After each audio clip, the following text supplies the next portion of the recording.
Hey y'all, how you doing today? All right, what we're looking at today is one of my cylinder heads for my 360. I have a lot of news. It's really good, and I want to share it with you all. And I want to show you how I test a cylinder head, the valve sealing, and show you how to do that. Very, very simple. But first, I tell you what, let me do this first, and then I'm going to launch into a whole bunch of stuff I need to tell you all about, okay? All right, first I'm going to set the camera down. I'll set it up here so you can see what I'm doing. Okay. All right, there we go. Now, I use gasoline to do this. There are other alternatives, but this is kind of how we did the valve sealing test. I don't remember it being quite so messy, although this container is like, I shouldn't have filled it up so much. I've got a couple of fans going to help alleviate the fumes in here.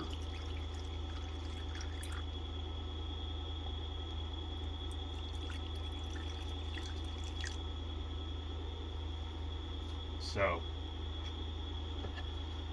now as far as, let me go ahead and get something out of the way. I'm suffering from a lot of sinus issues right now, so I do apologize about that. My head is not, the cylinder head is not completely level, but I'm going to be looking, I should have set the cylinder head up this way instead of this way. So, however, I will work with it the best I can.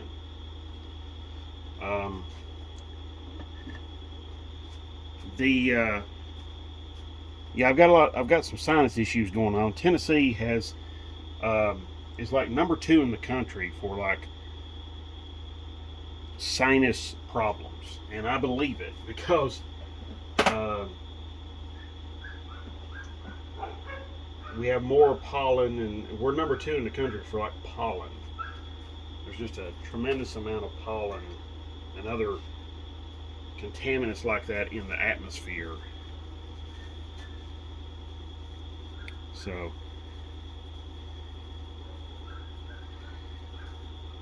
get a light here and do a quick check.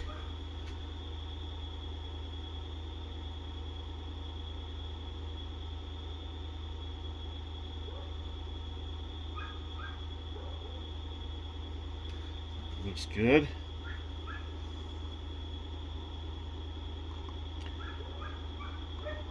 That looks good. I'm having to use my mirror. That's looking really nice. That's looking good. And that's looking good. Okay. Now that I've got that out of the way, I'm going to let this sit here and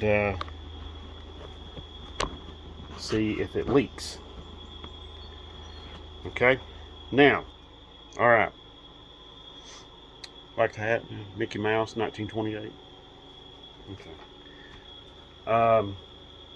Grandpa was born in 1928, so anyway, he's no longer with us, so just a nice way to remember him. Okay, enough drifting. I apologize. Good news. I figured out the compression ratio.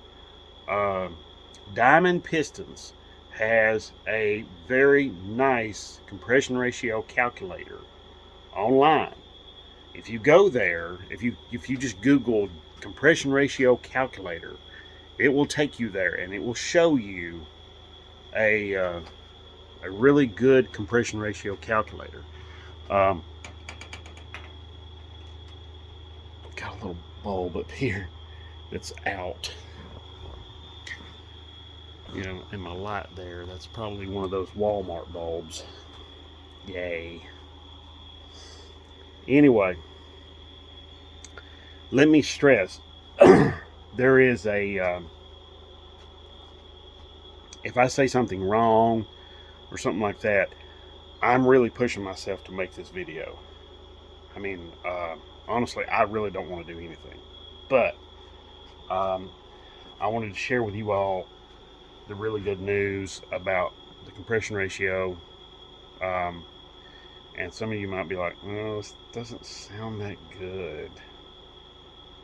Well, let me just go ahead and tell you, it's 8.98 to 1. Not bad. It could be better, true. It could be like, 9.5 or something like that. Or, something along those lines. But it isn't. It's 8.98 to 1. Now, let's keep a few things here in mind. One, these heads, I had these heads machined ages ago for another engine project that never got off the ground. That's okay. That being the case, that means I have to have, I used those heads because they were just laying around, and I really needed to use them for something. So they were milled down 60 thousandths. The other thing to keep in mind is that with these, with this engine, I'm doing everything in this garage. Okay, nothing's getting farmed out. Okay, nothing's going to some other garage somewhere, a buddy who's got a milling machine or something like that. Everything's being done in house, in here. So 8.98 to 1 compression ratio, I'm pretty happy with that. Okay, I'm using a Detroit gasket, cylinder head gasket, which when compressed, I'm imagining it's going to be about like 28 thousandths. At least that's what I read. These are, they're a few years old too. I hope they're going to hold up well. Something to know, if you've not ever built an engine before, you can get different thickness head gaskets for a lot of popular engines out there. Okay, so you buy like the whole set of Felpro gaskets, rebuild set, and you get their gasket, and you see, their gasket will be one thickness, and these are usually thicker. Okay, now they hold up well, but they're usually thicker. So, but I've checked the deck on my block here. It's really, really good. And speaking of which, why don't I just get that out and I'll tell you a little bit more about some things. Okay, so I'm gonna pause this. But before I do, I want to say thank you to everyone who has subscribed recently. And all of my subscribers, really, because you all have pushed this channel to 230 subscribers. It is amazing. I know I say that all the time, but it still continuously amazes me, because I'm not an arrogant person. Okay, I'm not sitting here expecting people to subscribe to me. Okay, but you all are, and that really impresses me. Okay, and that inspires me to come out here even when I'm not feeling that great, and come out here and try to do these videos and make this stuff and put this stuff out here for you all. Okay, so let me get on with this here. Be right back. Okay, y'all, we're back, and when you Google a compression ratio calculator, there's going to be quite a few that's going to come up. Now, the better ones are going to want to know some very specific details about your engine. They're going to want to know cylinder bore. They're going to want to know the stroke. Some of them may even go to detail about wanting to know where the piston ring, the top ring is in relation on the piston, how far up or down it is on the piston. Okay, they're going to want to know things like that. They're going to even want to know the diameter of the head gasket, where inside here. Okay, they're going to want to know that diameter, okay, of the head gasket you're going to use. All right, they're going to want to know the thickness of the head gasket once it's been compressed. That means after it's on the engine and it's bolted down. Okay, that's another thing they're going to want to know. The other want to know is they're going to want to know, like I said, they're going to want to know the diameter of the piston. They're going to want to, the diameter of the bore, like I said before. They're going to want to know the relationship of the top ring to the piston. And they may even want to know the gap between the piston and the cylinder wall. Diamond pistons didn't have that, or at least I didn't see that on there. They're also going to want to know the position of the piston in the bore. Is it flush with the bore here, or is it recessed just a little bit like this one? This one is recessed about 110 thousandths down in the hole at this level right here. Now, I figure this and this here, there's a little taper on the top of the piston here. I figure we're probably looking at about 3 cc's total, okay, of relief there. All right. So, with that, I came up with that information. I was able to come up with an 8.98 to 1 compression ratio, which is actually pretty nice because that is very pump gas friendly. I can run virtually any pump gas out there. So you might be asking yourself, well, you could like take this block to a machine shop and have it bored for larger pistons. Well, okay, where's the larger pistons going to come from? They're going to come from my wallet, okay, because I have to buy them. If I'm buying them, then we're looking at that money is getting taken away from other things that need it, okay?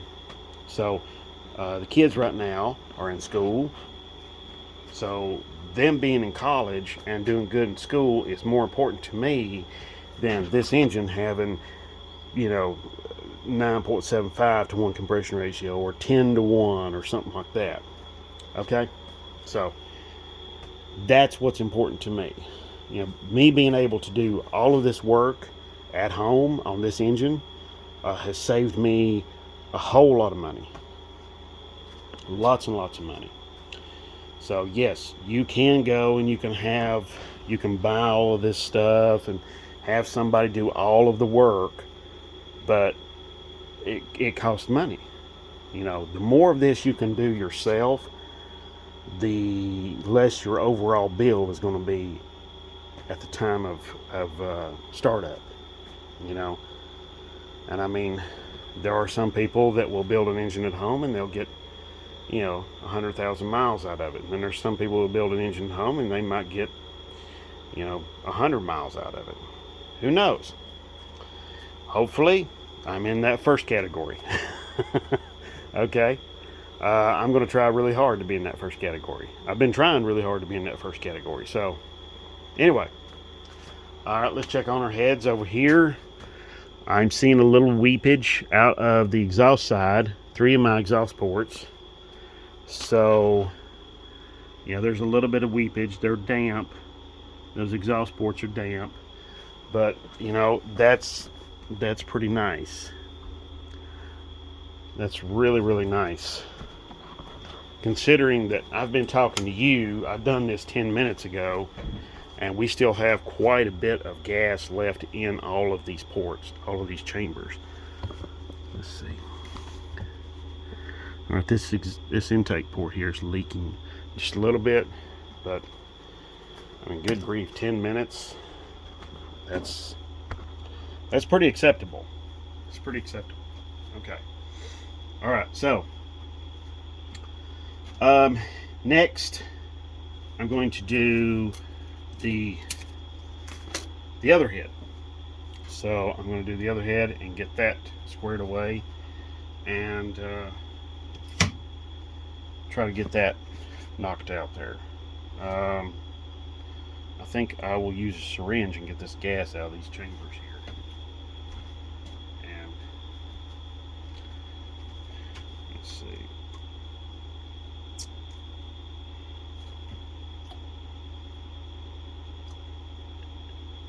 Wow.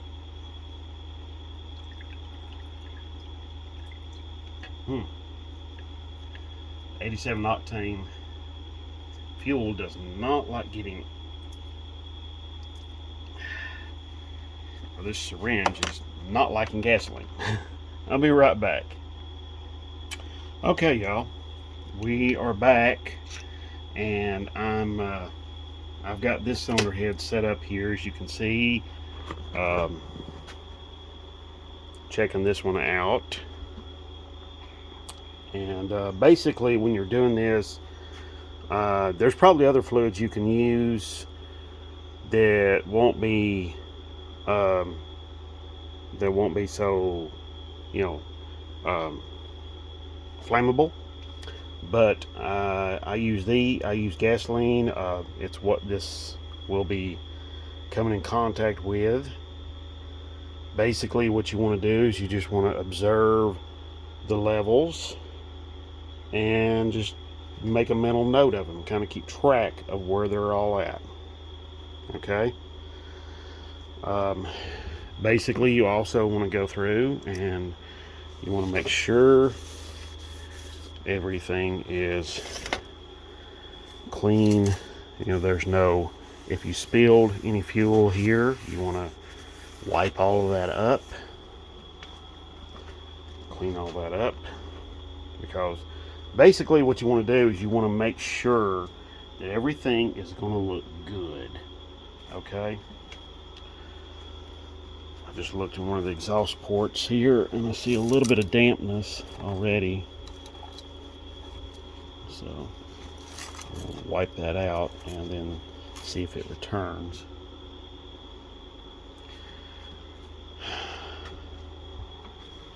Now, if it sits for like 2 or 3 minutes and you have very little disappearing here, then that's pretty good.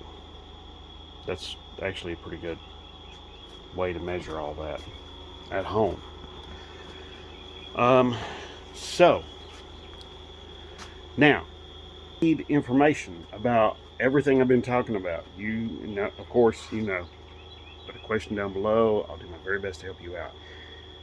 The compression ratio calculator, talking about the compression ratio, basically it is there is 2 different kinds. There is static, which is what I've been measuring. Okay, that's what most people will do. They will measure the static compression ratio.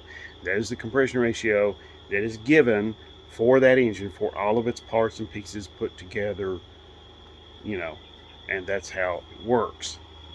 Okay. Then there is dynamic. Dynamic is a little different. Dynamic is what the compression ratio is as the engine is running. Okay, so one of the things that makes a difference in that is the choice of camshaft. Okay, there's other things that can play into it, but your camshaft is going to be the biggest player in that. Okay, so also the timing of the camshaft too, where it's timed at. And like I said before, I'm going to be investigating more about the camshaft timing and tell you more.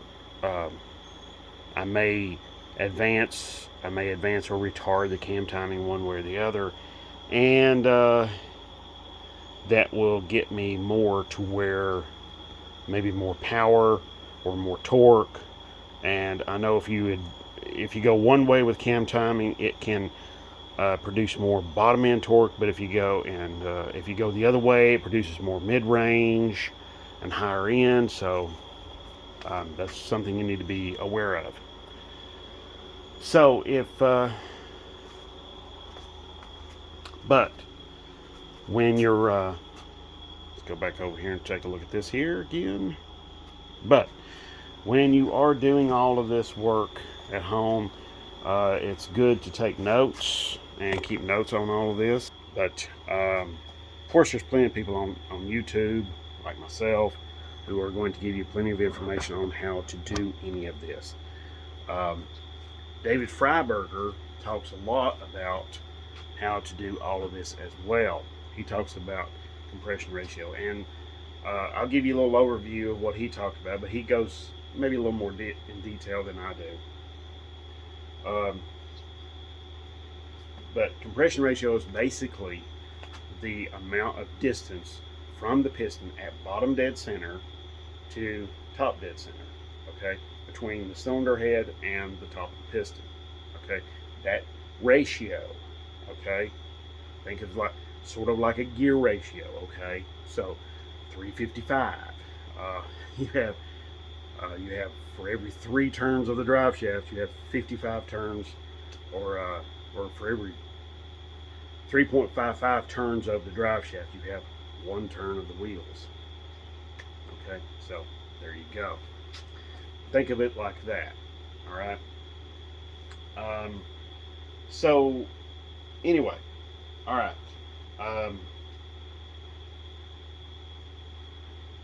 I guess that's about it. All right. The next thing I'm going to be doing is I'm probably going to be checking the cylinder volume on these cylinder heads. Uh, I'm going to get some rubbing alcohol, and I'm going to use that. I should have thought about that the other day when I was checking the volume of the combustion chamber, but I want to check the volume of the ports themselves and give me some idea of my handiwork as far as porting the heads. Did I do a good job or did I not? Okay. So, anyway, all right. Thank you very much for watching. Thank you very much for all that you do, for all the comments, the likes, and the subscribes, and the shares, and all of that stuff. It's amazing. I always say that, and I always mean it. So, yeah. So the next thing, this thing is starting to look like an engine. I mean, it's really, really coming along, and I'm just kind of like, wow, it's going to be an engine. It's going to be a running engine. So, anyway, all right. Thank you again, and God bless.